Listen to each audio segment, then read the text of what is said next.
मोह निशा सब सोवन हारा, देख ही स्वप्ने अनेक प्रकारा। तुलसीदास बाबा ने क्या वेदांत कहा है। मोह की निशा में, मोह क्या है? इस देह को मैं मानना और देह के संबंधियों को और साधनों को मेरा मानना, ये मोह है। मोह निशा सब सोवन हारा, देख ही स्वप्ने अनेक प्रकारा। तुमने अनेक प्रकार के स्वप्ने देखे थे, अब एक स्वप्न टूट रहा है, फिर नया स्वप्न जुड़ जाएगा। यदि रोते रहोगे तो नया स्वप्न जुड़ जाएगा, और जगते रहोगे तो तुम अब क्या बनोगे, क्या बोलूं। तुम वो हो जाओगे कि तुम्हारे चरणों में मेरे हजार हजार प्रणाम होंगे। तुम ऐसे बन जाओगे यदि तुम सावधान रहे तो।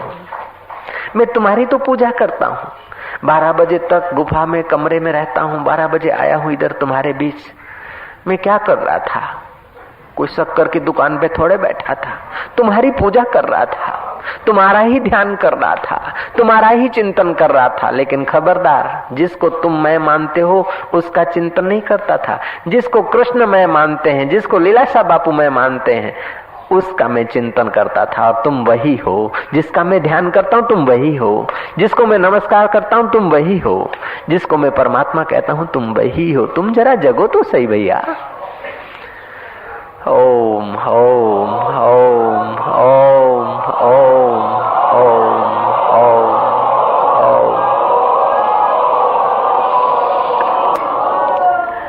आप देखते जाना, जगते जगते इस ध्यान के मौत को देखोगे न, तो जो 5-25 साल के बाद होने वाली मौत है उसको भी देख लोगे, तो उस समय भी तुम मुक्त हो सकते हो।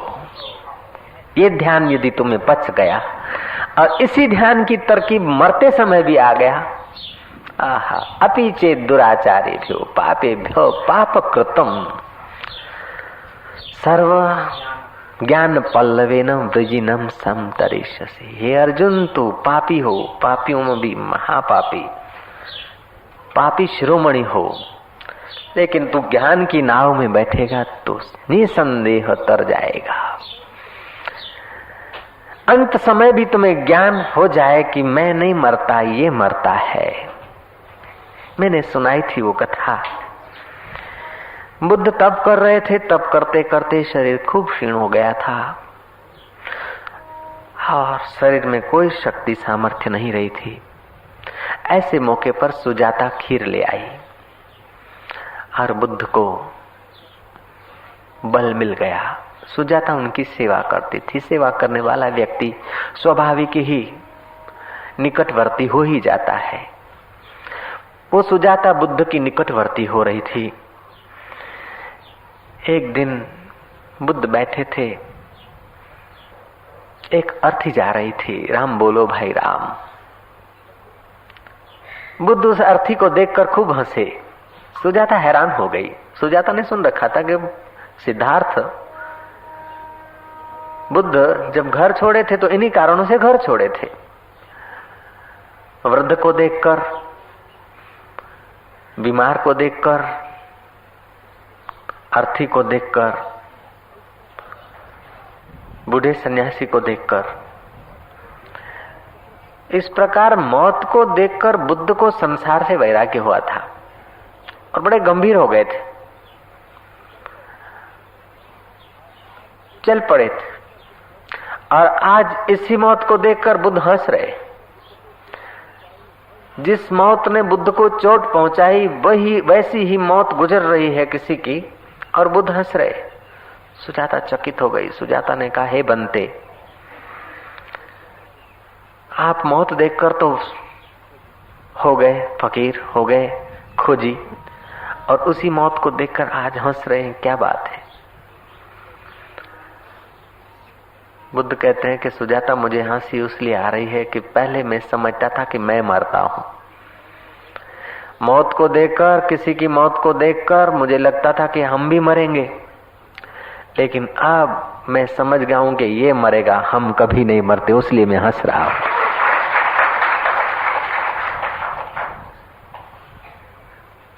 मैं तुम्हें ध्यान के द्वारा रुलाना नहीं चाहता हूं, मैं मौत की मानसिक यात्रा करवा कर तुम्हें भयभीत नहीं करना चाहता हूं, लेकिन मैं तुम्हें एक ठोस सत्य के दीदार कराना चाहता हूं।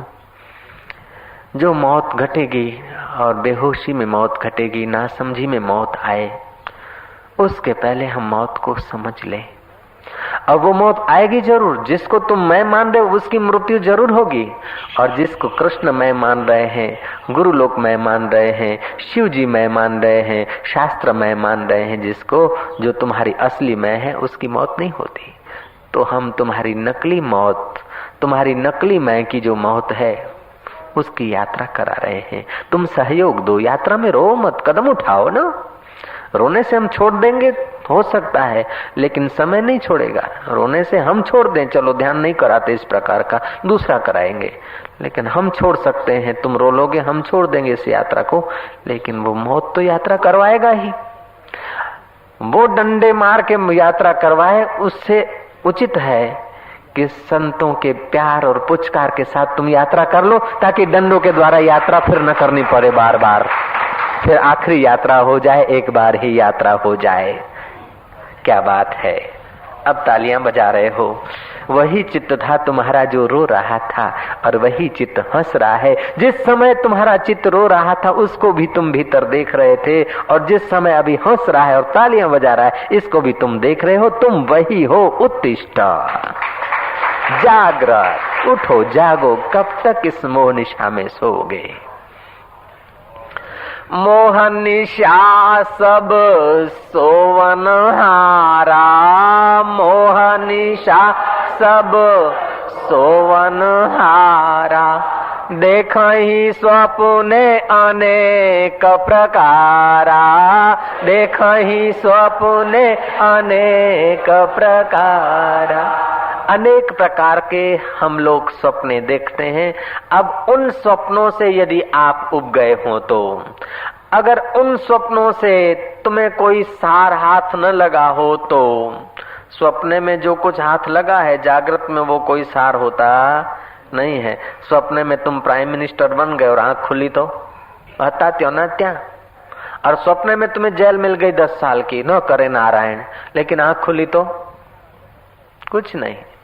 ऐसे ही सारा जगत है। तुम राजा होकर जिए तो क्या फर्क पड़ता है, और मास्टर होकर जिए तो क्या फर्क पड़ता है, मिनिस्टर होकर जिए तो क्या फर्क पड़ता है, साधक होकर जिए तो क्या फर्क पड़ता है, सन्यासी होकर जिए तो क्या फर्क पड़ता है। तुम अपने आप में जगे कि नहीं जगे, मुख्य बात यह है। तुम्हारा स्वप्न टूटा कि नहीं टूटा। स्वप्न हो भिखारी नृप, रंक नाक पति हो, जागे लाभ न हानि कछु, तिम प्रपंच जिय जग सो, सियावर रामचंद्र की जय। तुम जब जगोगे न तो तुम्हें पता चलेगा क्या है। गरीबी भी कुछ नहीं, अमीरी भी कुछ नहीं, शाही और गदाई क्या कफन किस्मत में आखिर। और कफन तुझको नहीं मिलता, इसको मिलता है जिसको तू मैं मान रहा है। सचमुच में तू वो मैं नहीं है। ऐसी मैं तो तू हजारों बार छोड़कर आया है। 84 लाख बार, न जाने कितनी 84 की चौकड़ियां तू छोड़कर आया है। तू इतना महान है कि अरबों अरबों शरीर छोड़कर आया, फिर भी तेरा कुछ नहीं बिगड़ा। तो अब इस शरीर की काल्पनिक यात्रा में तू रो रहा है? नहीं। अब चलो यात्रा में फिर से। ओम ओम ओम। मानो तुम्हारा जो शरीर है, जो तुम आज तक मैं मान रहे थे, वो अर्थी पर पहुंच गया। फिर से चल रही है अर्थी। राम बोलो भाई राम, राम बोलो भाई राम। बाजार से गुजरी है, दुकानदार सीधा तोल रहे हैं। वो देख रहे, जाने बलाड़ी हांकता होय, કૂતરો બોલાવતા હોય, પણ કૂતરો બોલાવે કે બલાડી હાંકે તેથી મૃત્યુ હંકાઈ જશે નહીં ભઈલા, તારે એ રીતે જવું પડશે। હવે જરાક જોખવાનું ઓછું રાખ। Home home. फिर लग गया वो कांटा तोलने में। आगे गई अर्थी तुम्हारी। किसी फ्लैट से किसी आदमी की नजर पड़ी है। ओ कर दिया। मौत से सब डरते हैं। ओ क्योंकि जाना तो यही है, आखिर यही होना है। उसलिए ओ हो जाती है, आ हो जाती है। ऑफिसरों की, साहबों की ओ आ हो जाती है, तो तुम यदि भावना में इस यात्रा को कर रहे हो तो रोना स्वाभाविक है, क्योंकि तुम रोने वाले जगत से ही तो आ रहे हो ना बाबा। फकीरों की दुनिया से थोड़े हम लोग आए हैं, इसलिए तुम्हारा कसूर नहीं है, तुम्हारे पर मैं नाराज नहीं हूं, लेकिन तुम्हें मैं सावधान करने के लिए कह रहा हूं। रोने से काम नहीं चलेगा। समझो तुम्हारी अर्थी जा रही है। जो न मरने वाला हो वो इस प्रकार का ध्यान न करे, जिसका शरीर सदा के लिए रहे। और मुझे तो लगा है कि ऐसा पृथ्वी पर कोई माई का लाल आया नहीं जिसको ये देह छोड़ना न पड़ा हो, चाहे फिर वो सेठ हो, चाहे साहूकार हो, चाहे नौकर हो, चाहे राजा हो, चाहे प्रजा हो, चाहे साधु हो, चाहे भिखारी हो, चाहे संत हो, चाहे असंत हो, चाहे दूसरे को फूंक मारकर उठाने वाला हो, कृष्ण हो, चाहे क्राइस्ट हो, बुद्ध हो, चाहे मोहम्मद हो,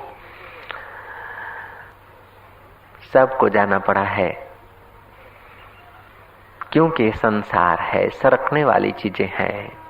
यहाँ जिसका सर्जन होता है उसका विसर्जन होकर ही रहता है।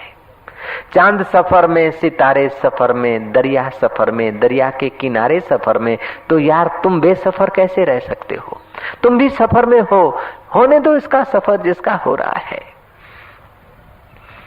अब तुम्हारी अर्थी का सफर हो रहा है। राम बोलो भाई, राम हो रहा है। कोई ऑफिस से निहारता है, कोई दुकान से निहारता है, कोई स्कूटर से निहारता है, कोई कार से निहारता है, कोई डबल डेंकर से निहारता है, कोई सिंगल डेंकर से निहारता है। सब निहारते और अपने अपने काम में जम जाते हैं और तुम जा रहे हो। कौन तुम्हारे साथ आएगा? जो तुम्हें साथ लिए जा रहे हैं वे भी तुम्हें छोड़कर लौट के आएंगे। तुम्हारे साथ कौन चलता है? जिन्होंने वायदे दिए थे कि मैं साथ में हूं, तुम घबराना मत, हूं साथे चू, तू चिंता करिश नहीं, मैं तेरा साथी हूं, मैं तेरे साथ रहूंगा जब तक रहेंगे चांद सितारे, हम हैं तुम्हारे, तुम हो हमारे। जिन्होंने वायदे किए थे वे सब तुम्हें अब आखिरी यात्रा तक साथ दे रहे हैं। आखिरी यात्रा क्या, शमशान तक लिए जा रहे हैं। शमशान के करीब तुम्हारी अर्थी पहुंची है, तुम पहुंच गए शमशान के करीब।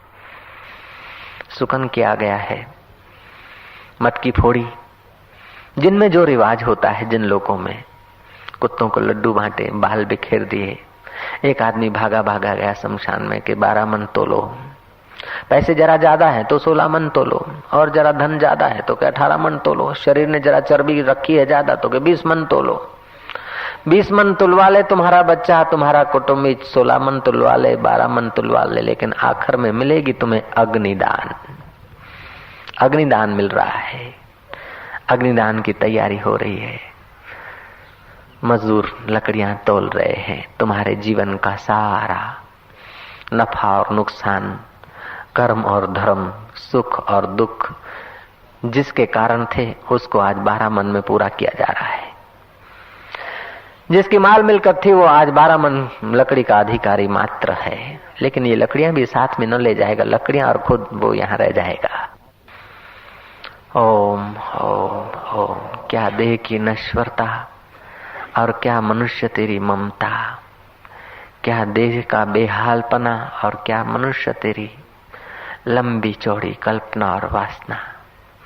हम अभी यहाँ बैठे हैं, इतवार का दिन है, सावन का महीना है, लेकिन मृत्यु ऐसा नहीं सोचती कि सावन का महीना है मैं पृथ्वी पर न जाऊं। अभी इस समय तुम अहमदाबाद शहर के शमशानों में जाकर जांच करो, कई मुर्दे जल रहे हैं। मुख्य मुख्य जो शमशान है 3-4, उनमें तो लाइन लगी रहती है, अभी बबक बबक हो रहे हैं। कल 1:17 को वे लोग घूम रहे थे। उन लोगों की कोई कोई कल्पना थी, कोई कार में घूम रहा था तो कोई जहाज में घूम रहा होगा, किसी को बंबई जाना होगा तो किसी को कलकत्ते जाना होगा, तो किसी का पासपोर्ट तैयार हो गया होगा, वीजा के लिए जाना होगा, तो कोई अमेरिका की यात्रा की तैयारी करता होगा। कल 1 बजे जिनकी कई कई कल्पनाएं थी वो आज बबुक बबुक बबुक उनकी अर्थियां जल रही है। और आने वाले कल 1 बजे जो लोग बबुक बबुक होने वाले हैं उनसे पूछो क्या हाल चाल है। लड़के को शादी कराना है, फलाने का पैर गिराना है, फलाने की कुर्सी गिरानी है, फलाने को कुर्सी पर लाना है, ફલાણાને બેસાડવો છે ને ફલાણાને ખસેડવો છે, ભઈલા બધા ખસેલા છે, કોઈ બેઠેલો નથી, બધાના પાયા ખસેલા જ છે, છેલ્લા पाया बधाना आई छे। एक फकीर था, बूढ़ा फकीर था। किसी भक्त को श्रद्धा हो गई, ठंडी के दिन थे, फकीर को कीमती दुशाला उड़ा दिया उसने। एक नंबरिया ने देखा कि कीमती दुशाला है, जब बेचूंगा तो कुछ पैसे मिल जाएंगे, सट्टा खेलूंगा। फकीर को उड़ाकर वो भक्त तो चला गया। कुछ घड़ियों में वो जवान ने दुशाला खींचा, ले भागा। बूढ़ा फकीर उसके पीछे पीछे थोड़ा सा गया, फिर मुझ पर हाथ रख के बोला कि बेटा तू कितना भी भाग, लेकिन मैं तेरे को छोड़ूंगा नहीं। ऐसा करके वो शमशान के तरफ भागने लगा। वो आदमी तो भागा गांव के तरफ। दुकानदारों ने कहा कि बाबा जी तुम मुझ पर हाथ रख कर बोलते हो कि तुझे नहीं छोड़ूंगा, तो उसके पीछे तो जाते नहीं, आप तो उल्टी दिशा में भाग रहे हैं और वहां तो शमशान है। बाबा ने कहा मैं वहीं जा रहा हूं, वो कितना भी भागे, कहीं भी जाए, लेकिन अंत में यहीं आएगा, मैं पहले ही वहां जाता हूं। तुम बाहर कितने भी भागो, जगत में कितनी भी ऊंचाई से दौड़ो, उड़ो, खाओ पियो, लेकिन अंत में समझ लेना कि जिसको तुम मैं मानते हो उसकी आखिरी जगह यही है। जब आखिरी जगह है, अंत में जाना ही है, तो पहले से जरा वहां दोस्ती कर लिया करो। अंत में जहां जाना ही पड़ेगा तो पहले कभी कभी शमशान में जाया करो और अपने मन को समझाओ, ए मनीराम देख यहां आना पड़ेगा। यदि देह को मैं माना और शरीर से सुखी होने की कोशिश किया तो अंत में यहां आना ही है। अब अंत में यहां आना है, तुझे जहां दौड़ना है दौड़, जो करना है वो कर, लेकिन अंत में यहां आना है, ये रोज याद रखना। तुम्हें 100 आमंत्रण मिल जाए शादी के, तुम न जाओ तो कोई हरकत नहीं, लेकिन शमशान यात्रा, ये आखिरी शादी का कोई आमंत्रण दे पड़ोसी तो भी ठीक है, और न भी दे तो तुम चले जाना। वशिष्ठ जी कहते हैं कि 100 शमशान यात्रा में समझदारी से कोई आदमी जाए तो असाधु भी साधु हो जाएगा, और 100 बारातों में यदि साधु भी जाता है तो साधु असाधु हो जाएगा।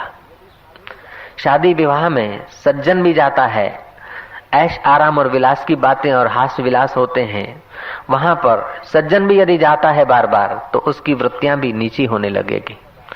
और शमशान में यदि कोई विवेक से जाता है, समझदारी से जाता है, 100 बार शमशान की यात्रा में जाए, दुर्जन आदमी जाए तो भी सज्जन होने लगेगा, क्योंकि शमशान में ज्ञान और वैराग्य का निवास है।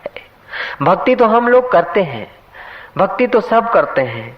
कोई रुपयों की भक्ति करता है, कोई बीबी की भक्ति करता है, कोई पति की भक्ति करता है, कोई पत्नी की भक्ति करता है, कोई बच्चों की भक्ति करता है, कोई जाति की भक्ति करता है, कोई संप्रदाय की भक्ति करता है, कोई मजहब की भक्ति करता है, कोई राष्ट्र का भक्त है, कोई देश का भक्त है, कोई प्रदेश का भक्त है, प्रदेश में जाकर प्रदेश के ही गीत गाने लग जाते हैं, कोई किसी के गीत गाने लग जाते हैं। ये सब खंड खंड के भक्त तो हम लोग हैं, लेकिन उस भक्ति में ज्ञान नहीं, उस भक्ति में वैराग्य नहीं, इसलिए वो भक्ति हमारी रोती रहती है, वो भक्ति हमारी निंदा और स्तुति में ही बंध जाती है। भागवत का प्रारंभ होता है, भक्ति रो रही है और नारद जी संत मिले हैं। रोती हुई भक्ति को नारद जैसे संत मिलते हैं तो भागवत की कथा का प्रारंभ हो जाता है। भक्ति क्यों रो रही है कि उसके बेटे जो है ना वो बूढ़े हो गए हैं और खुद जवान है। माँ जवान है और बेटे बूढ़े हो गए, अर्थात भक्ति करनी हो तो तुम्हारे ज्ञान और वैराग्य बूढ़े न होने चाहिए, ज्ञान और वैराग्य भी जवान होने चाहिए। कथा से तुम्हारा ज्ञान और वैराग्य जवान होता है, शमशान में जाकर विवेक करने से तुम्हारा ज्ञान और वैराग्य जवान होता है। बिना ज्ञान और वैराग्य के भक्ति हमारी रोती रहती है। कोई देश की भक्ति करता है, कोई रुपयों की भक्ति करता है, उनकी अपेक्षा कृष्ण की भक्ति अच्छी है, उनकी अपेक्षा राम जी की भक्ति अच्छी है, शिव जी की भक्ति अच्छी है, लेकिन शिव जी की और राम जी की भक्ति यदि ज्ञान और वैराग्य मिलाकर करो तो शिव और राम तुम्हारे से दूर नहीं रह सकते, तुम्हारे हृदय में वो प्रकट होकर तुम्हें तत्वमसी का उपदेश हजम हो ऐसी जगह पर तुम्हें प्रेरित कर देंगे। कोई जिंदा फकीर किसी जिंदा हस्ती के पास तुम्हें भेज देंगे। गुर की बाणी बाणी गुर बाणी विच अमृत सारा, उन संतों के पास तुम्हें भेज देंगे जो तुम्हें मौत के पहले ही अमर आत्मा का साक्षात्कार करा दे, मौत के पहले जो तुम्हें अमरता के गीत सुना दे, मौत के पहले जो तुम्हारा अमरत्व स्वभाव है, तुम्हारा अमृत स्वरूप जो निज स्वभाव है उसमें तुम्हें जगा देंगे। परीक्षित को सुखदेव जी मिल गए हैं, मौत के पहले परीक्षित अपने अमर स्वभाव को जान चुके हैं। जनक को ऐसे सदगुरु मिल गए, मौत के पहले, देह जाने के पहले विदेही तत्व को जान लिया था। तोतापुरी मिल गए रामकृष्ण को। भक्ति तब तक रोती थी जब तक तोतापुरी गुरु नहीं मिले थे। तोतापुरी गुरु मिल गए, रामकृष्ण की भक्ति ने रोना पूरा कर लिया। रोने हंसने से पार होकर अमर चैतन्य स्वरूप मां तत्व में जग गए थे। सतगुरु मेरा सुरमा करे शब्द की चोट, मारे गोला प्रेम का हरे भरम की कोट। आज तक जो भरम की कोट चढ़ी है, भरम का बड़ा एक मुंडार चढ़ गया चित्त पर। मैं ये शरीर हूँ, ये मैं फलानी जाति वाला हूँ, फलाना मेरा नाम है, फलाना मेरा धर्म है, फलाना मेरा कर्म है। तमे कौन छो के बापू? मैं पटेल, અમે લેવા પટેલ, અમે કડવા પટેલ, અમે चौधरी पटेल, અમે मीठा पटेल। अरे पटेल फिर पटेल में लेवा देवा ये सब कल्पित है, ये सब भ्रमणा मात्र है संसार की। संसार व्यवहार चलाने मात्र का है। पहले तू चैतन्य दृष्टा आत्मा है, बाद में तू अपने को जीव माना है, बाद में तू मनुष्य है, उसके बाद पटेल, और पटेल में फिर लेवा देवा ये पर्दा चढ़ा। फिर हम फलाना पंथ का हूँ, मैं फलाने राज्य का हूँ, मैं फलाने गांव का हूँ। तू न किसी गांव का है, न किसी राज्य का है, न किसी पंथ का है, न किसी जात का है। ये तेरा खिलौना जो शमशान में जाएगा ये सब उसी की है मरब्बा। ये सब वही जा रहा है। पटेल जा रहा है, तू नहीं जा रहा है। चौधरी जा रहा है, सिंधी जा रहा है, गुजराती जा रहा है, तू नहीं जा रहा है। लेवा देवा जाए છે પણ તું જતો નથી। આ ફૈબા જાય છે પણ તું જતો નથી। કોઈની તું ફૈબા, કોઈની તું ઢેલર, કોઈની તું રેલર, कोईनी तू मासी, कोईनी तू काकी। मासी काकी जो संबंध कल्पित थे, जिस कल्पित शरीर के साथ कल्पित संबंध जुड़े थे, वो कल्पित जा रहा है। इस कल्पित की कल्पनाओं को देखने वाला जो आत्मा है वो कभी जाता आता नहीं है। सतगुरु मेरा सुरमा करे शब्द की चोट, ऐसे ब्रह्म वचन सुना देते हैं फकीर लोग। बुद्ध पुरुष, तुम्हारा ज्ञान और वैराग्य यदि जवान है तो तुम्हारी भक्ति सचमुच फल जाती है। भक्ति का मतलब क्या है? भक्त का अर्थ है, भक्त शब्द का ही अर्थ है जो विभक्त न हो, जो अलग न हो, जो जुदा न हो। नुक्ते की हेर फेर में खुदा से जुदा हुआ। नुक्ता अगर ऊपर रख दो तो जुदा से खुदा हुआ। कोई कठिन काम नहीं है, ये अटपटा है। अब वो तुम्हारी अर्थी चली जा रही है शमशान में, लक्कड़ खड़के जा रहे हैं, लक्कड़ पर तुम्हें सुला दिया गया, तुम्हारी अर्थी को रख दिया गया। बंधा था, कहीं हाथ न हिल जाए, कहीं पैर न छटक जाए, कहीं सिर न हिल जाए, बराबर डोरियों से धागों से बांधा था। लाल कपड़ा, ऊपर गुलाब, अबील, फूल। फूल और गुलाल अभी तुम्हारी अर्थी पर छांटा था कि तुम्हारे कृत्य, तुम्हारी सुवास थोड़ी देर के लिए रह जाएगी। तुम्हारे श्वेत और लाल कर्म रह जाएंगे, शुक्ल और कृष्ण कर्म रह जाएंगे कुछ दिन के लिए लोगों के सामने गाने के लिए। बस अब तुम्हें अर्थी पे सुला दिया। तुम्हारा हितैषी या मित्र या कुटुंबी, जो भी तुम्हारे निकटवर्ती हैं, वे ही बेचारे ये सेवा का काम करेंगे। आखिर अब ला रहे हैं वो मशाल, तुम्हारे शरीर को चारों तरफ से दिया आग। जिसको आज तक मैं मान रहे हो उसको अब चारों तरफ से आग दे रहे हैं। घास फूस लिपटा था तुम्हारे अर्थी के साथ, लगी है आग, हुआ भड़का, बबुक बबुक बबुक आग ने घेर लिया। वो लाल कपड़ा तो उसी समय स्वाहा होने लगा। अब लाल कपड़े के अंदर जो लाल छुपा है, जिसको आज तक लाल समझ के पाल और पोष रहे थे, अब उसकी चमड़ी को घेर लिया आग ने। चमड़ी कितनी देर आग सहेगी? अब रक्त भी उकल गया, उबल रहा है रक्त, उबल रही है तुम्हारी चर्बी, उबल रही है तुम्हारी किडनियां, उबल रहे हैं तुम्हारे जिगर, उबल रहे हैं तुम्हारे हड्डी, मांस पेशियां, रक्त वाहिनियां। अब कब तक उबलेगी? वो भी जल रही है। उनको आग ने पकड़ लिया, आग ने घेर लिया। जिसको खूब खूब संभाला था उसको आज आग ने घेर लिया है, जल रहा है। कुटुंबियों के आंखों से आंसू बरसते हैं। कोई खिसक गया है नहाने के लिए, कोई नहाकर परबारा स्कूटर चालू करके भाग रहा है क्योंकि दुकान पे जाना है, उसको पता नहीं कि यहीं आना है। कोई फैक्ट्री में जा रहा है, कोई दुकान पर जा रहा है, कोई ऑफिस का टाइम संभालने को बेचारा जा रहा है, लेकिन उसको पता नहीं कि ये टाइम भी संभालना पड़ेगा। आग ने घेर लिया है। जो तुम्हारे बहुत निकटवर्ती हैं, जो रिश्ते नातेदार हैं, वे कुछ लोग ठहरे हैं, कुछ स्नान करने को जा रहे हैं, कुछ देख रहे हैं, कुछ चिमटा लेकर अग्नि इधर उधर उछल जाती है तो उठाकर वो लगकर तुम्हारे करीब रखते हैं, ताकि बराबर तुम पूरे हो जाओ, तुम्हारा कोई हिस्सा बच न पाए, बराबर हड़गे। इतने में तुम्हारा पैर जलकर गिर पड़ा, तुम्हारा घुटना गिर पड़ा, तुम्हारा सिर अब खोपड़ी तड़ाका दे रही है। जिस सिर पर न जाने क्या क्या अतर फुलेल डाले थे, न जाने क्या क्या कंपनियों के तेल लगाए थे, वो बालों को तो प्रथम ही भड़के ने स्वाहा कर लिया। अब बाल जिस खोपड़ी पे टिके थे और जिस खोपड़ी को ऊंचा रखने के लिए न जाने क्या क्या करते थे, कितनों कितनों को नीचा गिराते थे, अब वो खोपड़ी तड़ाका दे रही है, खोपड़ी फूटी है, चर्बी जल रही है, शरीर के अंग प्रति अंग को अग्नि ने घेर लिया है, सब स्पेयर पार्ट्स जुदे हो गए, शरीर का एक एक हिस्सा जल रहा है, गिर रहा है, जुदा हो रहा है। हड्डियां भी बेचारी कुछ तो भूखा हो रही है, छोटी मोटी हड्डियां तो गल ही रही है, मजबूत हड्डियां कुछ पड़ी जया गिर रही है। जिनको फूल करके लोग ले आएंगे वो कुछ बच रही है, बाकी का सब स्वाहा हो रहा है। अग्नि ने घेर लिया शरीर को, लक्कड़ अब अग्नि रूप ले रहे हैं, अर्थी ने अग्नि का रूप ले लिया, अब मुर्दे ने भी अग्नि का रूप ले लिया, मुर्दा जल गया। अब तुम नहीं, मुर्दा था, अब मुर्दा भी नहीं है, अब केवल अंगार मात्र, राख मात्र, हड्डियां मात्र बच गई। जिन पर इतना नाज था स्पेयर पार्ट पर, वही बच गए थोड़े से देखने भर को। अंगारे हैं, कौन मित्र अभी चुनेगा? 3 दिन के बाद आते हैं, 3 घंटे के बाद आते हैं, जैसे मशान की व्यवस्था हो, आधुनिक मशान हो तो 1-8 घंटे के बाद वो हड्डियां लेने को आते हैं। छोटे से डब्बे में वो हड्डियां डालते हैं, घर ले आते हैं। कुटुंबी बोलते घर में लावा अपशुकन छे, घर में लवाए नहीं, घर में मत लाना, दूर कहीं पर रख दो, हरिद्वार जाएंगे तब डाला जाएगा।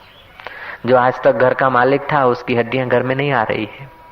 वाह वाह, वाह संसार तेरा हाल और वाह मनुष्य तेरी कल्पना, वाह मनुष्य तेरी ममता। ये घर में जो आए, ये मकान किसका है कि मकान मेरा है, दुकान किसका है कि मेरा है, ये जमीन किसकी है कि मेरी है, ये खेत किसका है कि मेरा है, ये कार किसकी है कि मेरी है, स्कूटर किसका है कि हमारा है, साइकिल किसकी है कि हमारी है, मोटर किसकी है कि हमारी है, बुलेट किसका है कि हमारा है। अरे यार, बुलेट तुम्हारा नहीं, घर तुम्हारा नहीं, मकान तुम्हारा नहीं, यार तुम्हारा नहीं, पड़ोसी तुम्हारा नहीं, शरीर भी तुम्हारा नहीं है। तू हमारा हमारा करके कब तक जिएगा? ये शरीर भी तेरा नहीं, और ये शरीर में जो नाज रखा था और जिस सहारे शरीर टिका था, वे हड्डियां अब शरीर की हड्डियां घर में आने के काबिल नहीं है। पड़ोसी के घर रख ले आओ, पड़ोसी बोलेगा ना ना ये क्या करते हो? जो तुम्हारा अधिक से अधिक प्यारा था उसके घर में जरा रखने को भेजो। ना ना ना, आज तक जो छाती पर हाथ रखकर कहते थे कि मैं तुम्हारा हूं, वो तुम्हारी हड्डियों को नहीं संभाल सकता है। हे संसार तेरी ममता, हे मनुष्य तेरी ममता, हे परिस्थितियां और प्रकृति तेरी नश्वरता देख। क्या इंसान बेचारा भूला है। अब चिंता हो रही कि इस डब्बे को कहाँ रखें। तुम तो हो गए पूरे, 350 ग्राम 400 ग्राम हड्डियां बच गई। वो हड्डियां जिस डब्बे में है, वो डब्बा पहले तो बिस्किट का डब्बा था, पिपरमेंट का डब्बा था, गोलियों का डब्बा था। वो गोलियां नहीं, हड्डियां हैं। हाँ, गोलियां इसने खाई थी, न जाने कितने डब्बे खाली किए होंगे बचपन में और जीवन में। वो डब्बे सब कीमती थे, लेकिन अब जिसमें वो स्वयं आ गया है, उस डब्बे को अब अपशुकन माना जाता है। वो खाली डब्बा मुफ्त में कोई नहीं रखेगा। डब्बे में अर्थी का सार पड़ा है, हड्डियां पड़ी है। किसी पेड़ पर बांध दो, कहीं खड्डे में रख दो, किसी जगह पर रख दो, नहीं तो जाओ मंदिर के कोने में रखो। मंदिर वाला पुजारी बोलता है, क्या लाए? ये क्या कोई मसान है? ये अपशुकन लाए, दूर हटाओ। बोले ये भगत था, रोज आता था। पुजारी जी बोले रोज आता था तो क्या हुआ? दूर ले जाओ, दूर ले जाओ, गंगा में डालो। इधर क्या है? अब पुजारी नहीं पहचानता तुम्हारे को, अब मित्र नहीं पहचानता तुम्हारे को, क्योंकि तुमने अपने को नहीं पहचाना तो कौन तुमको पहचानेगा? तुमने जीवन भर अपने को नहीं पहचाना, हड्डी मांस को मैं माना, तो अब लोग क्यों तुम्हें पहचानेंगे? और लोग भी ऐसा ही करेंगे तो उनको भी कौन पहचानेगा? न जाने पृथ्वी पर से कितने अरब खरब लोग के मर के चले गए, कौन पहचानता उनको? हर रोज मर रहे, हजारों की संख्या में, लाखों की संख्या में प्रतिवर्ष लोग मर रहे हैं, कौन पहचानता उनको? कब तक पहचानता है? क्यों? जो अपने को नहीं पहचानते तो लोग उनको क्यों पहचानेंगे?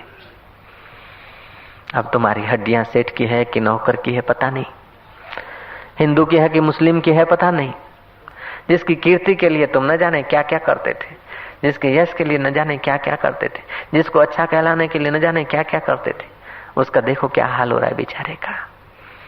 महाराज, बड़े भैया, लेवा देवा, पटेल, ब्राह्मण, क्षत्रिय, जो तुम मानते हो अपने को, तुम्हारी कथा चल रही है। कृष्ण की कथा तुमने सुनी, धन्यवाद। राम की कथा तुमने सुनी, धन्यवाद। अम्बा की कथा तुमने सुनी, देवी भागवत सुना, कुरान सुना, बाइबल सुना, ईसा सुना, मीसा सुना। उससे काम नहीं चलेगा, तुम अब अपने को भी कभी सुनो कि तुम क्या हो। परीक्षित ने अपने को सुना था, अपनी कथा सुनी थी कृष्ण की निमित्त करके। सुखदेव जी जैसे तत्ववेता जब गुरु मिलते हैं तो कृष्ण की कथा से प्रारंभ होता है और अपनी कथा में अंत आ जाता है। राम की कथा से प्रारंभ होता है लेकिन अंतर्यामी तत्व में इसका परिणाम आता है। हम लोग राम की कथा, कृष्ण की कथा, दशरथ नंदन की कथा, वसुदेव और वसुदेव नंदन की कथा, ना हम अब अपनी कथा भी समझें।